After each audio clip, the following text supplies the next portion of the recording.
never come empty-handed, and so we'll get to that in a minute. But in the meantime, I just want to recognize we've got a lot of good folks with us up here.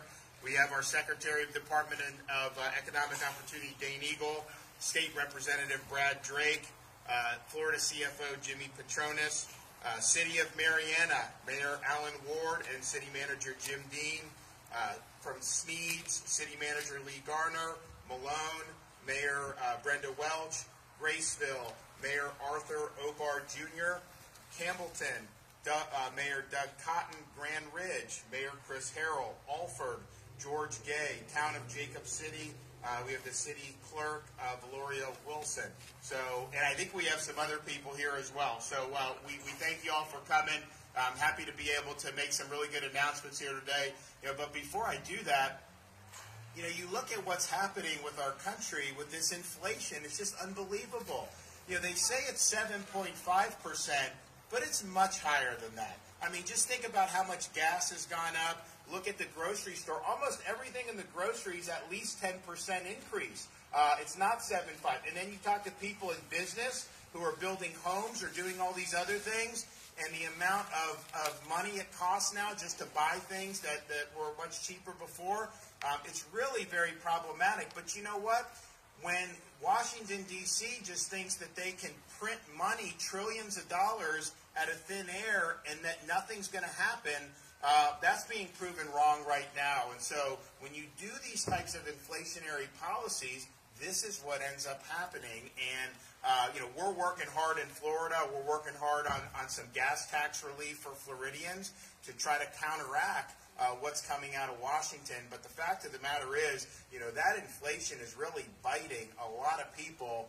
And yes, 7.5% is a lot. I mean, I think to go back to the last time we had that much inflation, I may not have even been born at that time. I mean, certainly I was very little. It's like the late 70s, early 80s when you had that type of inflation. And so that's a huge, huge problem. And, we're working really hard. Like, we have a huge budget surplus in Florida. We've got huge numbers of job openings. We've got all kinds of people that want to expand businesses. So there's a lot of opportunity here. We're working really hard to stand up for our police and firefighters and all our first responders. We did $1,000 bonuses for every sworn law enforcement officer and every firefighter last year, which is a contrast because they were defunding police and in many other parts of the country. So we funded and then some. And then you actually have prosecutors in places like San Francisco. They believe in not prosecuting criminals. So you can go in, you can go to the store, steal $900 worth of stuff, and then they just let you go. They don't even prosecute you unless you steal more than $1,000. So you've seen huge problems with how people have approached public safety. We've been very strong on public safety, but here's the thing. We wanted to do the $1,000 bonuses again this legislative session, and we're going to do it. But I think we've got to raise it to $1,100 because of all the inflation. So we're going to try to do $1,100 bonuses for our first responders and law enforcement. We're also doing it for teachers and principals, too. So we're proud of that. There's actually a really good package going through the House, and I think the Senate's working on it that incorporates a lot of my initiatives to support law enforcement, but the legislature's done even more stuff. And one of the things we're doing is you have all these police officers in places like Seattle and New York and Chicago. They get no support. They get treated horribly. And so what we're saying is, look, if you're qualified and you can fill a spot in Florida, we'll do a $5,000 signing bonus to show that we have your back. And so that's going to end up passing this year. And look, there's a lot of people that want to be in law enforcement in Florida anyways. That's just going to be huge and off the chart. We're also going to make any law enforcement family will be eligible to send their kids to school using our Step Up for Students scholarship. So you'll have school choice if you want to be able to send to a private or wherever you want to go. If you're law enforcement, you're going to do that. So we're excited about that. That will be the strongest law enforcement package anywhere in the country. And so we'll look forward to signing that very, very soon. Here today, we are helping with infrastructure and some of the long-term recovery from Hurricane Michael affected areas. You know, when Hurricane Michael hit in 2018, it was like a huge story for like 4 or 5 days, and then everyone except for Northwest Florida acted like it was over. And I understood how significant it was, so when I got elected governor, I said, hey, we're in this for the long haul. We understand there's things we need right now in January of 2019, and we work very hard to do that. But there's going to be things we're going to need, you know, months from now or even years from now when you're looking at this stuff. And so we provided that commitment, and I think I've probably been to Northwest Florida more than any other governor. That's just the truth. So we worked with, but a lot of times people don't even really understand the ferocity of this thing. I mean, it came in, and part of it was because 3 days before it hit, it was not a serious hurricane. It was kind of like on the border of maybe even being a tropical storm, and then it just gathered huge strength, and it was really more akin to a tornado in many respects in terms of how strong it was and would really knock over. So it did a lot of damage, and it was the only Category 5 I think we've had in Florida since 1992 with Hurricane Andrew, and so it was one of the worst we've had.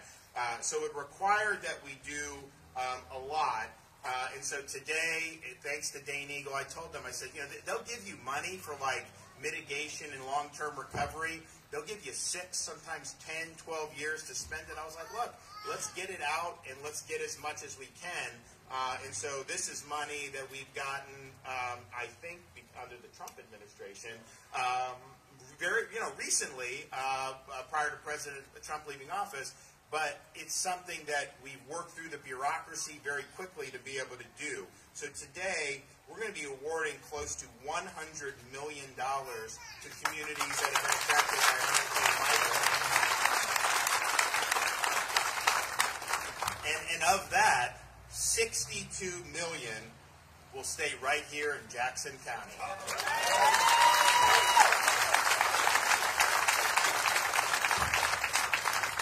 Now, these projects that will be funded by these awards will include everything from improving wastewater and sanitary sewer to improving drinking water and stormwater systems. So here in Jackson County, we'll be awarding a total of $18.3 million to the city of Marianna. That's 2 separate grants.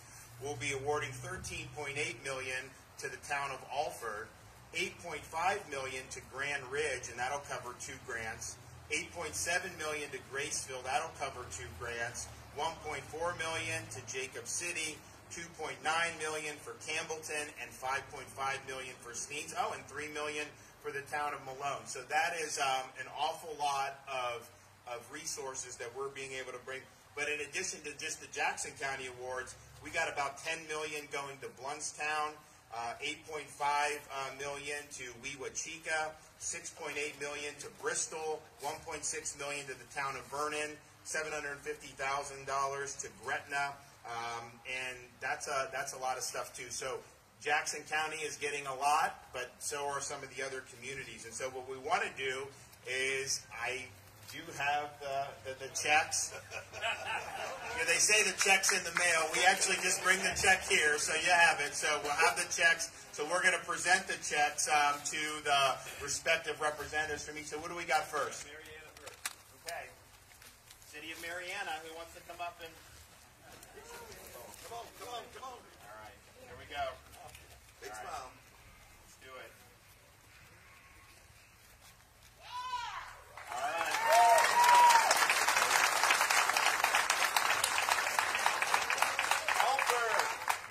Alford. Here we go. Almost $14 million of smackers right here. Not a bad day at the office. All right. Grand Ridge. Yeah. Where's that? Come on. Okay, while they're coming up, we'll do the next one. Oh, you're here? Okay. All right. Where's the council at? Any other counselors want to cut councilman? Come on.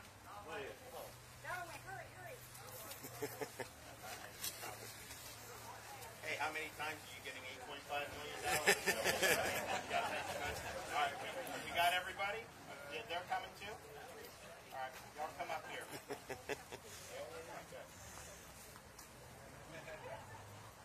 All righty. This it? Okay, here we go. Congratulations.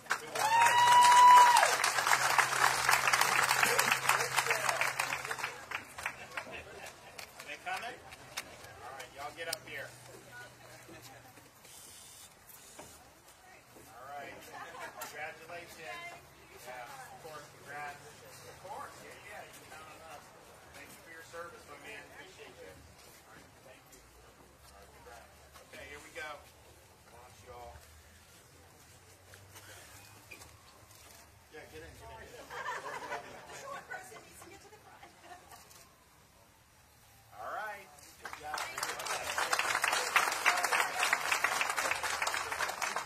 All right, Jacob City. All right, here you go. 1.4. Oh, you gonna come up?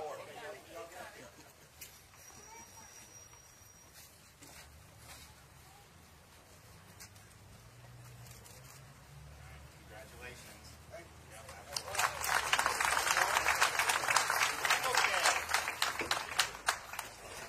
Okay.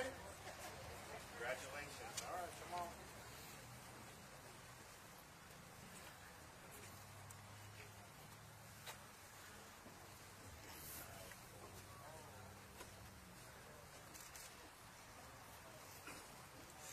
Okay, congrats, man.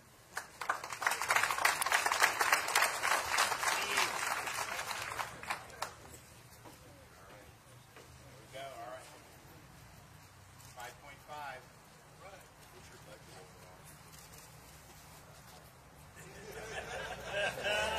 This will go a long way for you. All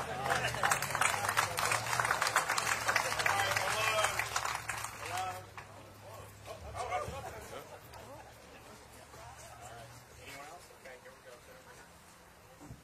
What's your budget overall?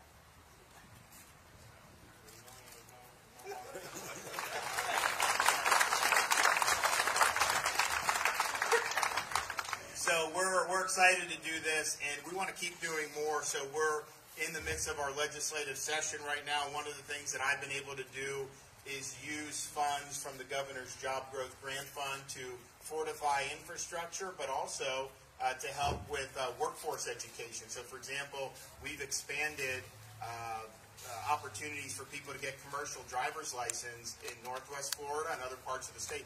You know, we need more truck drivers. I mean, you're seeing that around. They're giving these kids like $15,000 signing bonuses to be truck drivers. And so we've done a lot on career and technical education because, quite frankly, these skills are in very, very high demand right now. And you look at the supply chain and how much that's been disrupted. Florida has stepped up with our ports. We're now taking more ships in across the state of Florida to be able to alleviate some of those log jams. We also want to be a part of the solution on the highways by having more commercial driver's license. So that's happening. We're going to be doing a lot more. But I can tell you, the people that are going through these programs are not in debt at all. They're making a really good living right off the bat, and then they have opportunities to do much more. And then in terms of infrastructure, when there's key things in different parts of the state that we can help make an impact in to help a local community, expand an industrial base, for example, or something, we are doing that, and we've had a huge thing. So we're asking for $100 million for that from the legislature. That's an increase over last year, but it's been very effective, so we want to continue to do it. We're also seeking $100 million for our rural infrastructure fund. We want to make sure that our rural communities, who may be more fiscally constrained, still have the opportunity to have infrastructure improvements, whether it's roads, whether it's bridges, whether it's these other things. And so that's really, really important. We're also asking for $100 million for workforce development capitalization incentive grant, and overall over $550 million for different projects supporting our water quality, water resources, sewer systems, you name it. We're doing a lot. So I think this is something that is potentially very, very exciting. And so if we're successful to be able to get all this stuff through, then that means you'll see me in Jackson County bearing more gifts sometime very soon. So, all right, we're going to have some some folks come up and say a few things, so I'm going to invite Jimmy Petronas up to say a few words. Thank you, Governor. I know you love history, and this is a total example of government closest to the people governs best. The checks that are going to our small local municipalities, and you know what? The governor of the free state of Florida is here, right here in Jackson County. I love that our governor knows where the central time zone is. You know what I mean? So, I want to give you a little bit of perspective because not everybody was there. But, so I'm starting my 16th year in this process. I never thought I was going to make it past 8. I figured I'd be back at the restaurant. And so this is the third governor I've gotten to serve with. And, in his inaugural address, which in my opinion is the most important speech he's ever given in his life as a public person, he outlines how he is going to take care of Northwest Florida with the recovery of Northwest Florida's destruction of Hurricane Michael. His next day in office, he was in Bay County. For the next 2 months, I think he made 12, 13 trips just to come back to personally roll up his sleeves to make sure that the recovery of Northwest Florida was not forgotten about. It's so easy to relate things to hell. Sometimes I feel like we're Northwest Florida, sometimes I feel like we're Lower Alabama. And, the fact that you're here with these folks, how many folks living here were born and raised in Jackson County? Raise your hand. And that's not including everybody that here's from Washington County or Calhoun County or Liberty County. It's deep in our roots. We love this part of the state. And we love what you're doing to willing to make a commitment to our recovery and making sure that our pain is not forgotten about. You continue to look out for the state in ways. Let me tell you, the finances of the state are in a good shape right now because this man does the research. He does due diligence. He studies the data. If the data doesn't hold up, then the policy doesn't stick. He calls his own plays, and that's why Florida is succeeding where other states are failing.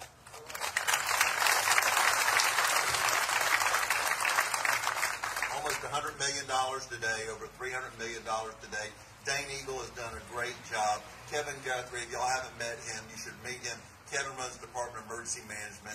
The governor has assembled an outstanding team that, and when he shows up like this, don't you worry. Dane is going to lose a lot of sleep trying to figure out what am I going to need to prepare for the governor next from Northwest Florida, because as many times as he's been here, this recovery is a priority to him and his family. So he could be with his family right now. He could be in South Florida. He's right here taking care of Northwest Florida. Governor, appreciate your leadership. Thank you for what you do.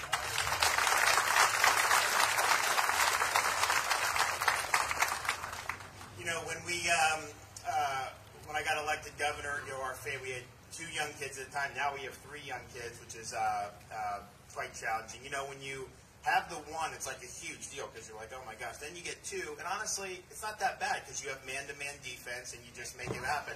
You get that 3rd, you really got to transition into zone defense. And so, in the governor's mansion, we play a very loose prevent defense because we just don't want them destroying all of the Florida artifacts that are around there. And so we do that. But when we moved there, I went from being on the east coast of Florida in Ponte Vedra Beach to being in Tallahassee, and I went to vote, and my congressman was Neil Dunn. And I was like, okay. So I said, all right, so now that that's the case, they talk about writing your congressman. All I do is when he comes to my press conferences, I always tell him, I don't approve of what's going on in Washington, D.C. I want to see change.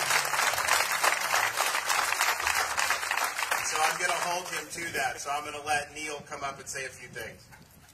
Thank you so much, Governor. Welcome to the 2nd Congressional District of Florida. We've never been happier to have a new constituent than we were when we got you and Casey in. I'm also a father of 3 sons and know what you're talking about, zone defense. So it gets better when they're out of their team.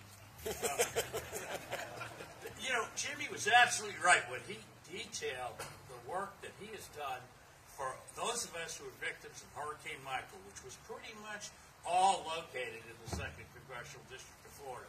And I've been focused on this now for over 3 years, and so has he. And it has really, really paid off for Florida. In fact, everywhere I go in the country, people are envious of our state and our governor. I hear that in Texas. They tell me we've got the best schools. You don't hear that from Texas. It's absolutely true. I was running the Ridge yesterday, and your name was in everybody's conversation. They're all holding you in their prayers. And you are well loved in Northwest Florida, Ron, and I hope you move over here permanently. All the time. So thank you very much for everything you do. It's always a pleasure to have you in the 2nd District. And it's not just because you bring checks, but it sure is great to have those big old checks. Thank you so much for taking care of us.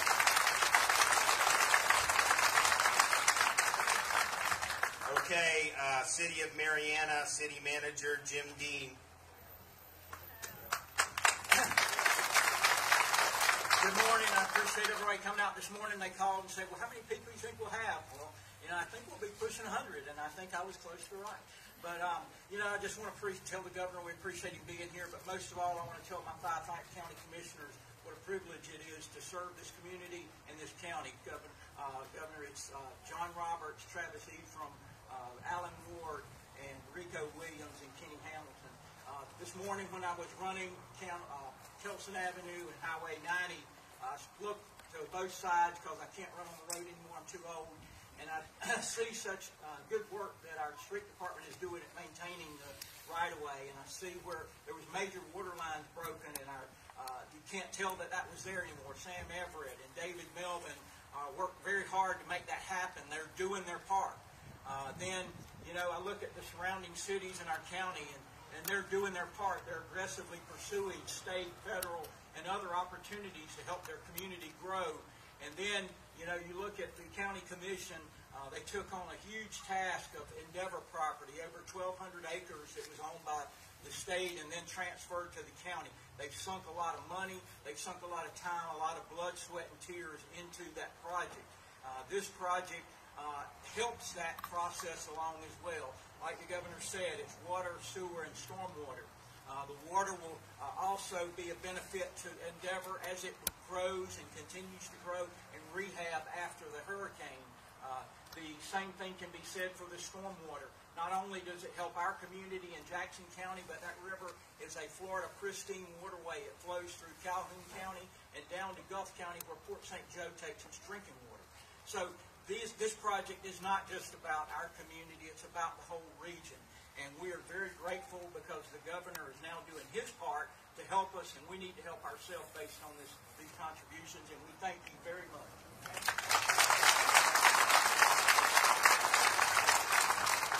Okay, State Representative Brad Drake. Thank you, Governor.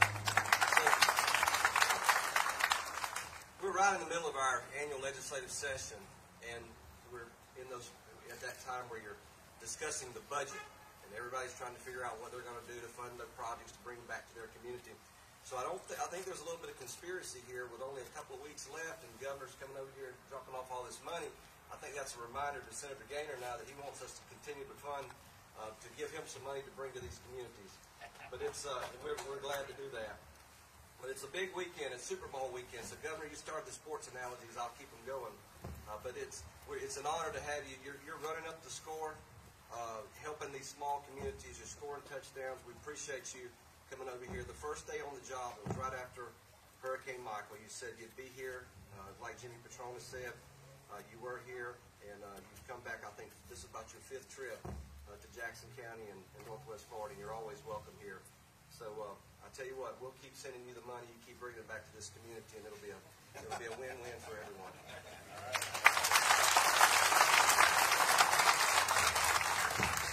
Okay, Dane Eagle, Department of Economic Opportunity. Well, thanks for the opportunity to be here today. I get to help bring the checks, and you can tell they're quite large. So they pretty much take up a whole seat in the plane, but we're happy to bring them and happy that they're going to where they deserve. I want to talk about where we're at today, Lafayette Park or Lafayette Landing. This is the definition of resiliency. My understanding is this was a building that was destroyed by Hurricane Michael. It was an eyesore to the community. The area had bigger priorities to focus on, but eventually the community came together and literally helped volunteer and drag away the debris and made this park. And here we are today, celebrating the recovery that exists and continues to happen not only because of this community, but because of the leadership of Governor Ron DeSantis. He mentioned these are long-term funds. We often get 6 to 12 years to spend them, depending on the category of the funds. When I started in September 2020, almost 2 years after Hurricane Michael hit, the money had been allocated to Florida, but we hadn't received it.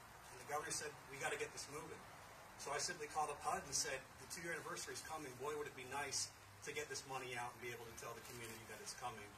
And within weeks, Ben Carson set down the agreement. We signed it, which was cool because I got Ben Carson's autograph. But we got the funds, and 16 months later, over $450 million has been awarded to the Panhandle community. And that's thanks to the governor's leadership and what we're doing here today. And that's in addition to what he's done through FEMA and other funds. That's just through DEO. So we're going to continue to work on making sure that we're recovering. To date, DEO has been able to award $1.8 million across Florida for hurricane recovery. And what that means is every dollar we spend, that's $6 in savings for future costs. So that's over $10 billion that Floridians will save because of these efforts. So we'll keep coming back and doing more. Thanks for what you're doing for Florida, and thank you, Governor Ron DeSantis.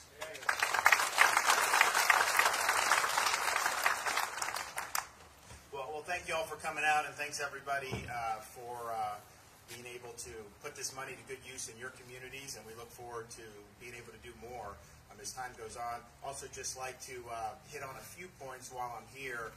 Recently, we asked the Florida Supreme Court to provide us some guidance on how to interpret a provision of our state constitution related to congressional redistricting. The court declined to take that up, but acknowledged that these are, really live issues and are unsettled. And just to let people know, that is not changing my position at all. I mean, we will not be signing any congressional map that has an unconstitutional gerrymander in it, and that is going to be the position that we stick to. So, just take that for the bank. Second, there's been discussion in the legislature about penalizing financially school districts who flouted Florida law that said you cannot force mass school kids over the parent's objection. That was something that we believe strongly should rely on the parent and not be forced on kids. You had a number of school districts who were basically flouting this. It was in litigation. We won all that. Then we had the legislature come in and finally put the kibosh on all of that. And so they want to do that. And my view on that is, rather than take money that may penalize a teacher or a student because of the actions of some union-controlled school board member, my view would be, let's not do that, but what you could do is say, any parent whose kid was illegally forced masked this year in Florida at any of those districts, they should have the right to sue if their kids have any negative effects of it. If they have speech problems, if they have emotional problems, physical problems, they flouted the law, and they should be liable for the consequences of their actions. And so if the legislature goes down that route, I think that would be very beneficial. It would strike a good balance between, penalizing the politicians who flouted the law, but also not doing that in a way that's ham-handed and may deprive some innocent school kid of the ability to participate in a certain program. And then finally, with respect to forced masking, we're proud that we snuffed this out long before other states did. We said you should not be forced masking these kids. If a parent wants to send their kid to school, of course we didn't prohibit that, but it should not be imposed, and that's very clear in Florida law. However, we have programs like Step Up for Students that's provided meaningful school choice to tens of thousands of parents throughout the state of Florida, many low income, and so they've been able to exercise really for the first time meaningful education choice for their kids. However, many of the parochial schools that they have selected for their kids are still clinging to the forced masking of these poor school children. So I think the legislature should say, you know what? If a parent is utilizing our Step Up for Student scholarships, they should be protected from having their kids forced masked just the same as public school parents. And it's wrong to tell a parent who's made this decision for academic reasons that what are they supposed to do? Try to find another school because of the policy? Some of these parochial schools that are force masking their kids, after all this data, after all the evidence is in, It's almost like these are like Japanese soldiers in the 1950s thinking the world war is still going on. Stop force masking kids, and if you're getting the Step Up for Students scholarship, I think 100% those parents need to have the same ability to make these decisions for their kid as every other parent in the state of Florida. So I hope the legislature will take that up as well. Okay, guys, thanks so much. We'll see y'all.